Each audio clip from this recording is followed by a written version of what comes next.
The door opened, and it wasn't my wife. I want to be clear about the order of things, because the order matters. I had been on a transport flight for 19 hours. I had a duffel bag on my shoulder and 8 months of accumulated quiet in me, and a speech I'd rehearsed about the surprise. The I came home early, nobody knows. I wanted it to be just us speech, which I had constructed carefully on the flight and felt good about. I had my key in my hand, but I'd knocked anyway, because after 8 months you knock, you give a person the chance to have a moment before the door opens. The door opened. Ren Nakamura was standing in my hallway in my gray Henley, the old one, the one I'd left because it had a fraying cuff and I didn't need it deployed, holding a mug of tea in both hands with her hair loose and her feet bare, and an expression of such complete, total surprise that neither of us said anything for a full 4 seconds. Then she said, "Oh God." And I said, "Where's Sarah?" And she said, quietly, in a voice I had not heard her use before, careful and kind and braced, "Come inside, Marcus. I need to tell you something. My name is Marcus Tate. I'm 34. I'm a logistics coordinator with the Army, which means I spend my time ensuring that the right equipment reaches the right people in the right conditions, and that the machinery of large, complicated operations does not grind to a halt for want of the correct paperwork. I am methodical by training and by nature. I trust systems. I believe that most problems, given sufficient preparation, can be anticipated. I was not prepared for this one. Her name was Ren Nakamura. 31. She was a physiotherapist, the kind who worked with veterans and post-surgical patients, people rebuilding movement and trust in their own bodies. She had a quality in her work that her patients talked about, and that I had observed at enough dinner parties to recognize as real. A particular patience that wasn't passive, that was active and accurate. The patience of someone who understands that healing is not linear and does not panic when the line goes the wrong direction. She had been Sarah's best friend since university, 12 years.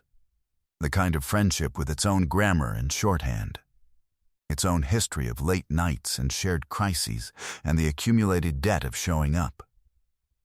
She was quiet at parties in the way that people who are genuinely interested in individual conversations are quiet at parties. She kept a plant on her windowsill that she talked to without embarrassment.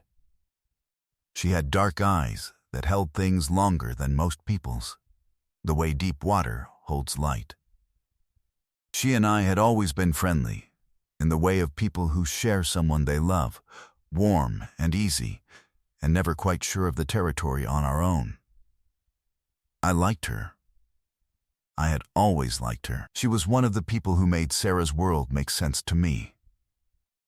My wife Sarah had been diagnosed 11 months before I deployed. The treatment had started 6 weeks later. She had told me to go, had insisted, with a firmness I knew was real and not performed. Because Sarah's firmness was always real, and the unit needed me.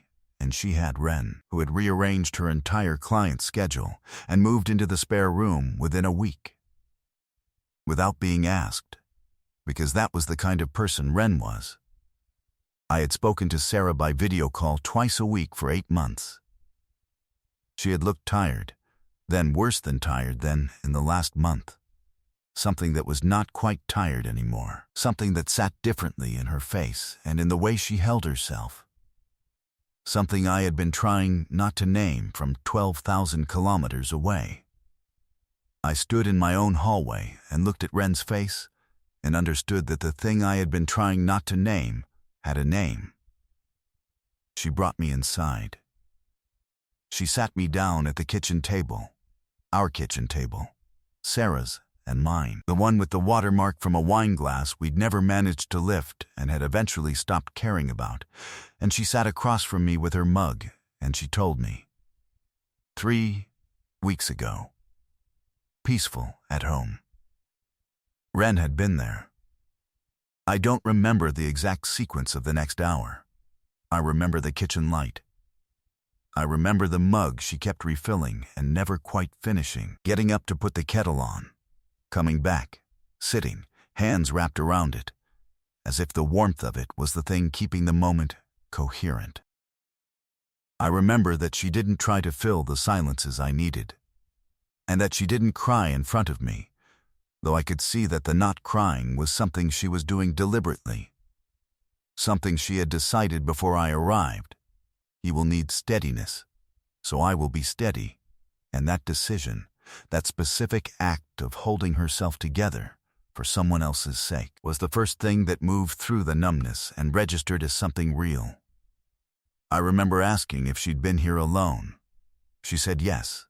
She said she'd called my unit, but the connection was bad, and the message had taken. She didn't know how long. She'd been trying to reach me. I said, "You've been here alone for 3 weeks." She said, "There were people in and out. Friends, your mum was here for a week. But you stayed." She looked at her mug. There was no version where I left. I sat with that. I didn't go back to the base immediately. Compassionate leave is what they call it, a formal acknowledgement that some things cannot be processed on a schedule. I stayed in the house.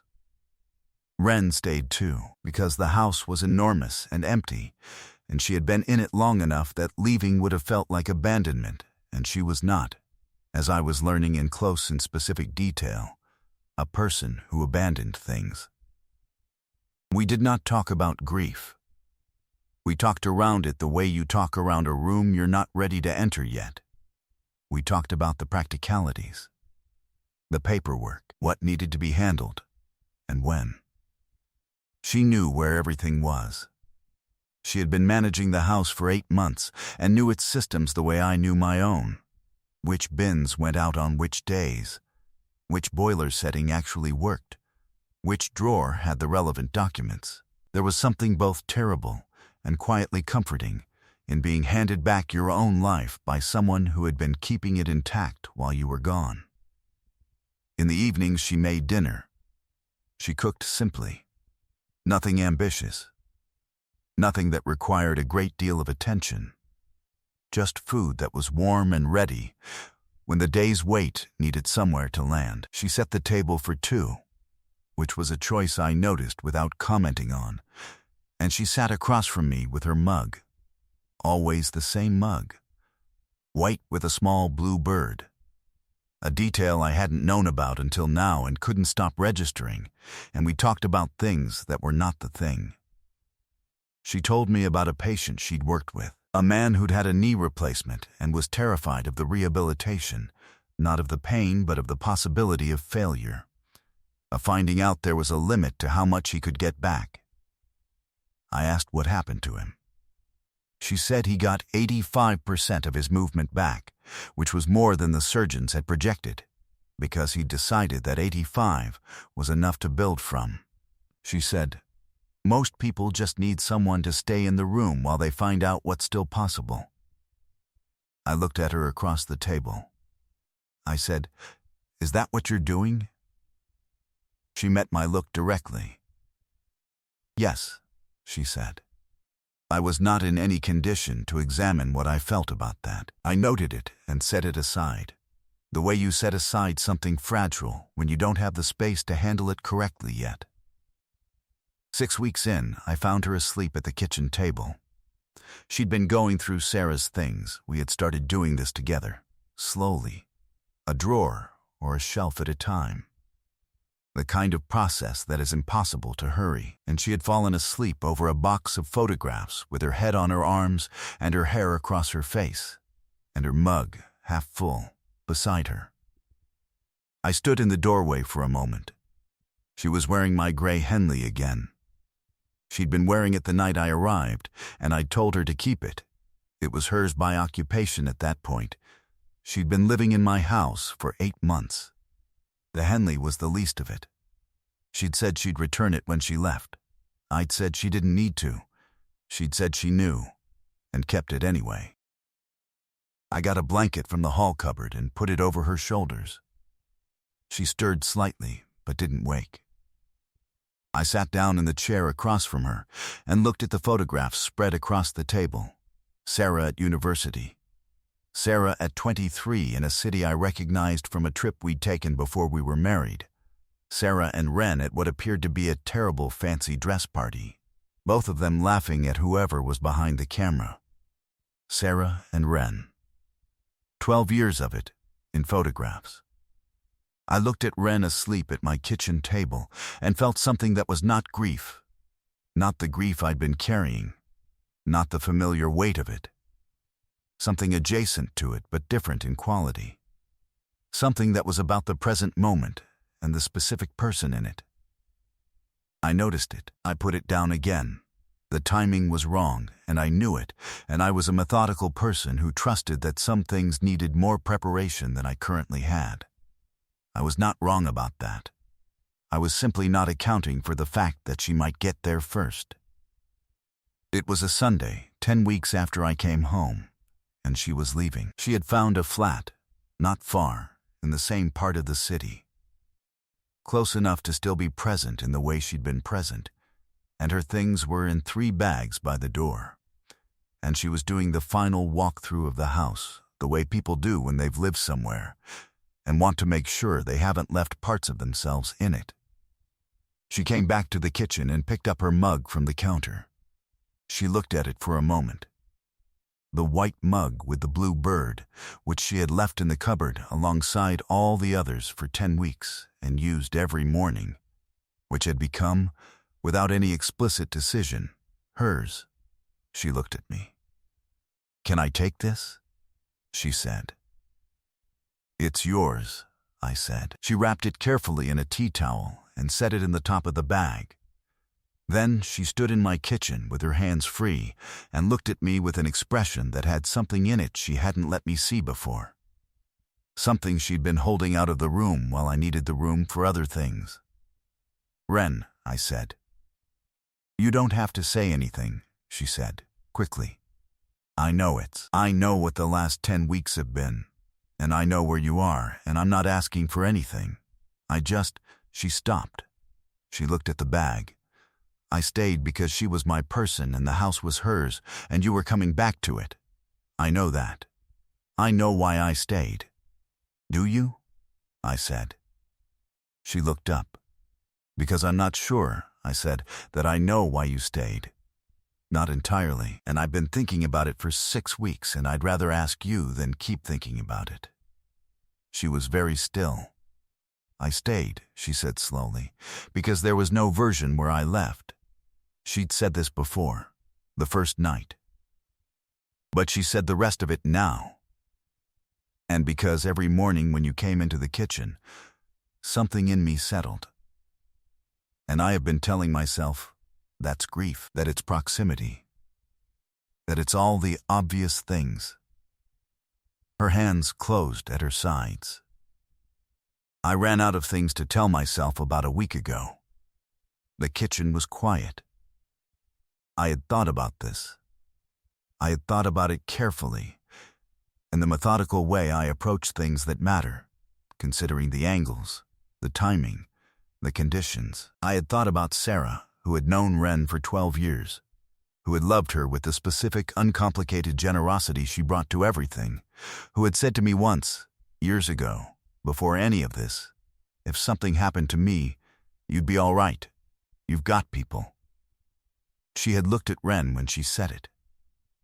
I had not understood what she meant at the time. I thought I understood it now. "I'm not in the same place I was 10 weeks ago," I said. "I know that's not far enough for some people. I'm not asking you to decide anything today." She was watching me carefully. "I'm asking you," I said, "not to take the mug too far." She looked at me for a long moment. Something moved through her face, the held thing releasing, slowly, like a breath let out after a long time underwater. "That's a very specific request," she said. "I'm a logistics person," I said. "I work in specifics." She looked down at the bag where the mug was. She looked up at me. And then she set the bag down and sat back at the kitchen table, her chair, the one she'd used every morning for 10 weeks. And she put her hands on the table and said, "Make me tea then." I made tea. I sat across from her. We didn't talk about what had just happened, or what it meant, or where it was going.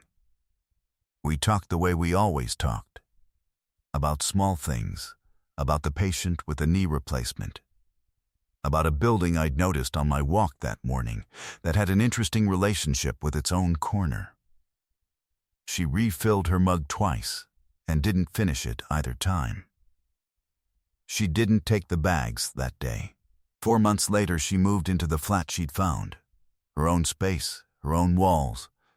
The plant from her windowsill installed in the kitchen where the light was right. We had been careful. We had moved at the pace that was honest rather than the pace that was comfortable, which is slower in the short term and faster in the long term, and which requires a particular tolerance for uncertainty that she had professionally and I was learning personally. She brought the mug to the new flat. She brought a second one that matched, which she found at a market without telling me, and which was on her counter when I came for dinner the first time, set out alongside hers as a matter of fact. I didn't say anything about it. I didn't need to. A year later, when people ask how we got together, neither of us tells the full story at once. It is not a story that begins cleanly or ends at a single moment. It is a story that accumulates, the way the important ones do, out of 100 small acts of staying, and 100 small acts of noticing. And one morning at a kitchen table when a woman in a gray Henley looked at me and said, "Come inside, I need to tell you something," and did not let go of what came after. She still has the Henley. I stopped pretending I wanted it back sometime in the first month. It suited her better than it ever suited me. She says that's not true. She's wrong. She's wrong about very few things, but she's wrong about that. What would you have done if the person who held everything together while you were gone turned out to be the person you couldn't imagine the next part without? And have you ever confused yourself into calling something by the wrong name, told yourself it was gratitude, or proximity, or habit, until the right name became the only honest one left? Tell me in the comments.